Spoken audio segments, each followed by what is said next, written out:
Nous avons déjà évoqué ensemble les questions ouvertes et les questions fermées, leur grande différence d'un point de vue sémantique et utilisation. Aujourd'hui, nous rentrons dans le vif du sujet puisque je vais vous parler du premier outil du thérapeute, les questions d'approfondissement. Je vais évoquer avec vous les 4 grandes catégories de questions d'approfondissement, chaque catégorie visant à questionner l'expérience du client sous un prisme particulier. Je vais vous donner encore beaucoup de contenu dans cette vidéo, beaucoup d'informations, des définitions, des conseils, des astuces. Restez bien jusqu'à la fin parce que je pense que la fin peut vraiment vous être utile dans votre pratique. Donc si tout comme moi vous êtes intéressé par l'art subtil de poser de bonnes questions en thérapie et en accompagnement, eh bien abonnez-vous à ma chaîne si ce n'est pas déjà fait, puis activez la notification. Et n'hésitez pas à la partager à des personnes qui sont intéressées parce que c'est bien le nombre d'abonnés inscrits à cette chaîne qui me permet de mesurer qu'elle est vraiment utile ou pas. Ceci dit, c'est quoi une bonne question d'approfondissement en thérapie ou en accompagnement?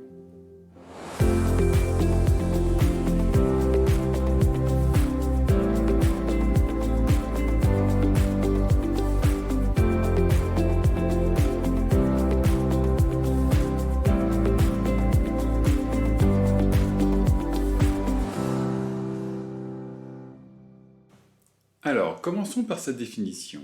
Les questions d'approfondissement sont le premier outil du thérapeute visant à explorer l'expérience du client dans ses 4 dimensions, les pensées, les émotions, les ressentis et les comportements. Elles permettent d'approfondir la compréhension de l'expérience du client, à encourager sa réflexion et à favoriser les prises de conscience.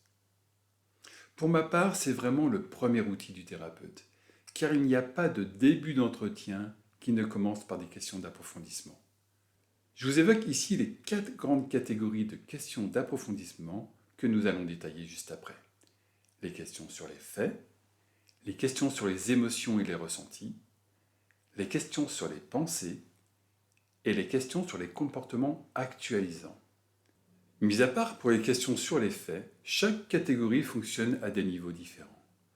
Un niveau qui est très accessible au client et dans lequel il va en général s'exprimer, et des niveaux secondaires ou plus profonds qui seront moins faciles à exprimer parce que davantage dans sa zone de vulnérabilité ou dans son inconscient.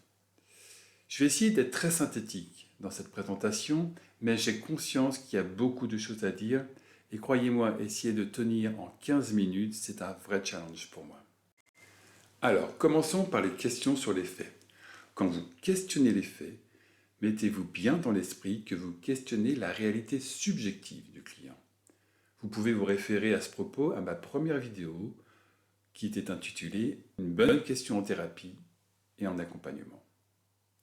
Comme il s'agit de questionner les faits, et afin de limiter autant que possible nos propres interprétations, il est nécessaire de faire porter un maximum de précision dans les dires et les explications du client.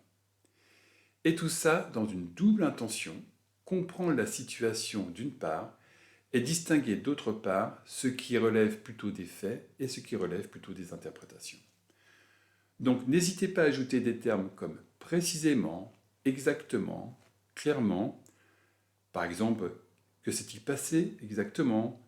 Qu'est-ce que vous voulez dire précisément par... Ou vous pouvez demander des exemples précis. Vous voyez, pour évoquer ce côté subjectif, j'ai l'habitude de prendre cet exemple-là, qui est un exemple qui m'a assez marqué. J'étais en début de pratique, et une femme était venue me voir, elle était beaucoup dans la plainte, et elle se plaignait notamment de l'alcoolisme de son mari. Et elle me disait notamment que son mari se levait la nuit pour boire du whisky, et puis il allait ensuite se recoucher.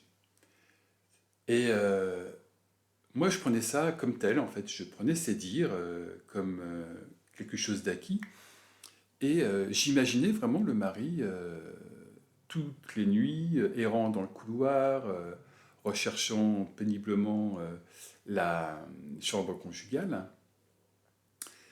Puis j'avais travaillé ça en supervision, et mon superviseur m'avait dit qu'est-ce qu'elle entend par alcoolisme, plus précisément.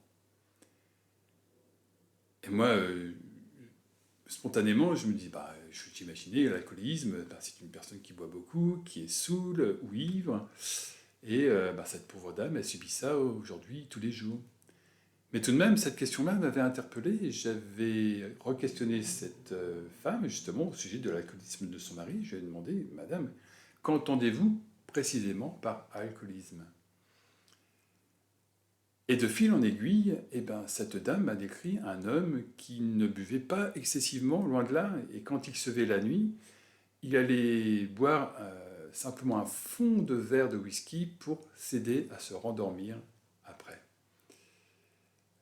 En fait, il y avait des peurs par rapport à ça. Bien sûr, son mari buvait, mais il ne buvait pas au point où on pouvait dire que c'était un alcoolique. Continuons la présentation. Petite astuce, parce que parfois le client est convaincu d'être clair.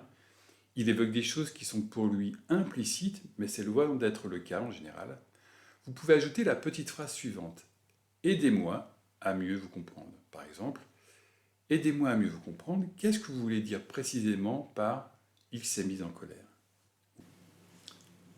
Alors, nous allons aborder la deuxième partie de cette présentation. Je vais vous parler des émotions et des ressentis. Je l'ai déjà dit dans mes précédentes vidéos, l'émotion est au cœur de la pratique de psychothérapie. C'est par elle que l'action de réparation thérapeutique peut se déployer. Pour les émotions, nous avons les émotions primaires et les émotions sources. Les émotions primaires sont celles issues de nos habitudes de fonctionnement face aux événements extérieurs.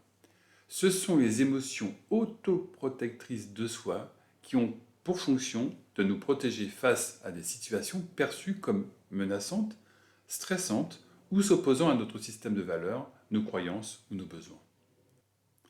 Nous y trouvons des émotions comme la colère, la critique, le rejet, le retrait émotionnel, la jalousie, la frustration, le sentiment de trahison, le mépris, le dégoût, la rage, l'ennui, etc.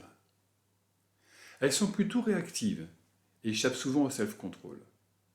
Les émotions sources, elles, sont issues de notre espace de vulnérabilité.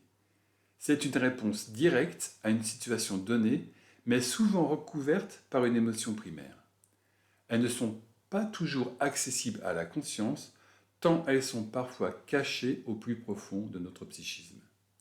Le sentiment d'abandon en réponse à un déni, le sentiment de solitude en réponse à un manque de soutien, l'angoisse en réponse à un retard, la tristesse en réponse à une trahison, la honte en réponse à un jugement.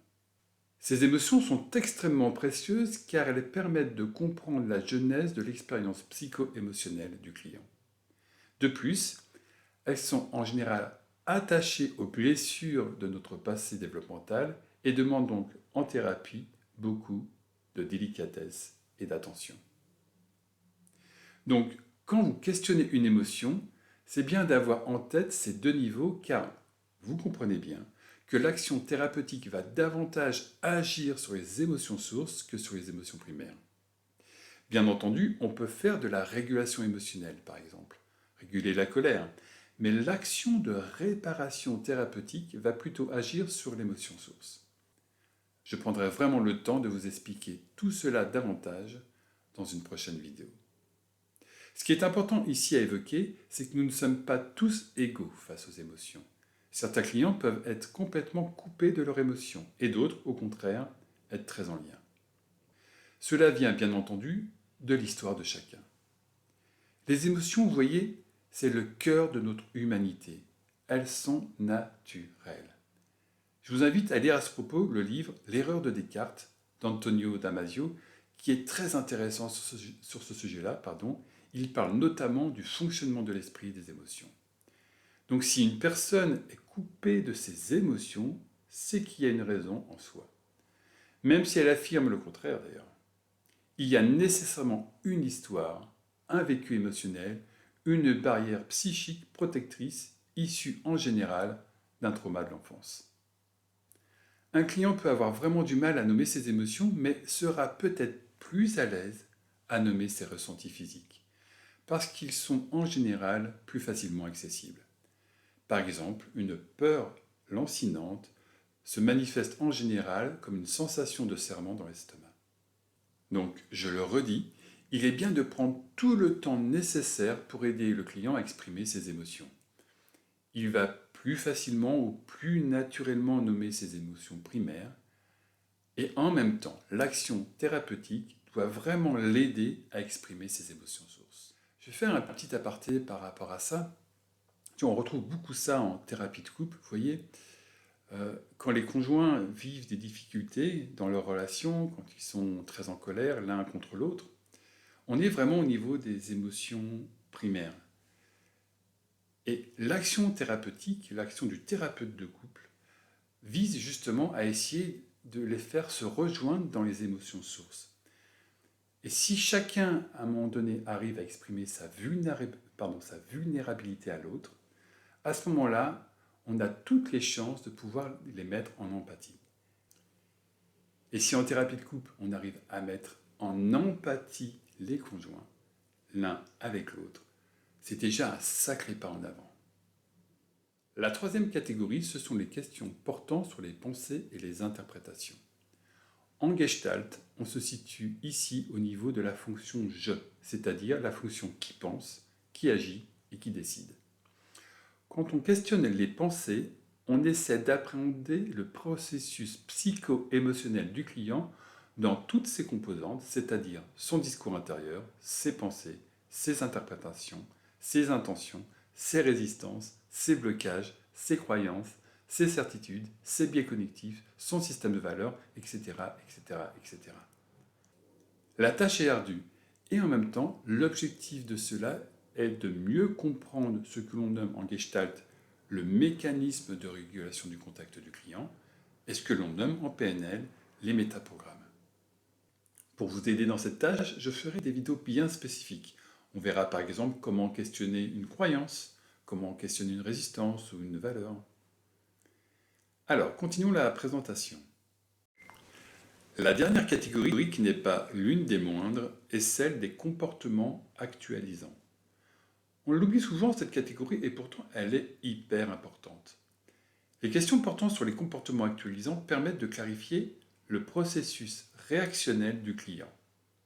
Face à un événement vécu, le client peut réagir de diverses manières. C'est la réponse émotionnelle la plus forte qui dictera sa conduite. S'il vit une injustice, il peut réagir soit par la colère, soit par le retrait par exemple. Il puisera l'émotion la plus forte à partir de ses représentations, de ses croyances, de ses schémas de pensée, de tout ce qu'il a construit au fil de son expérience de vie. Nous pouvons dire que les comportements actualisants résultent de l'association de la composante réflexive, c'est-à-dire des pensées, et de la composante émotionnelle du client. Ce qui est important à retenir, c'est que derrière ces comportements actualisants, c'est tout le champ des mécanismes de reproduction qui est là. C'est-à-dire les comportements qui sont ancrés à l'intérieur de soi et que l'on reproduit dès qu'une expérience de vie nous fait vivre des émotions similaires. On questionne notamment les reproductions, ou en tout cas les comportements actualisants, par les comment. Comment avez-vous réagi? Comment lui avez-vous exprimé votre colère? Comment cette histoire fait écho à d'autres expériences de votre vie? Voilà, j'ai terminé pour cette vidéo sur les questions d'approfondissement. J'espère que vous aurez trouvé pas mal d'informations utiles pour votre pratique. La prochaine vidéo sera dédiée aux ouvertures de séances. On parlera notamment de la première séance. Il y a plein de choses à dire sur ce sujet-là et c'est aussi très intéressant comme matière parce que le client arrive avec plein de choses dans sa tête et puis finalement il bascule du monde en dehors du cabinet au monde du cabinet et à ce moment-là il y a quand même plein de choses à regarder, à vérifier et c'est extrêmement utile de pouvoir aborder ce thème-là. Je ne pense pas qu'il y ait beaucoup de vidéos qui parlent de ces sujets-là de manière aussi précise. Aussi, je vous dis à très bientôt, prenez soin de vous, je vous souhaite une très très bonne pratique et je vous dis au revoir.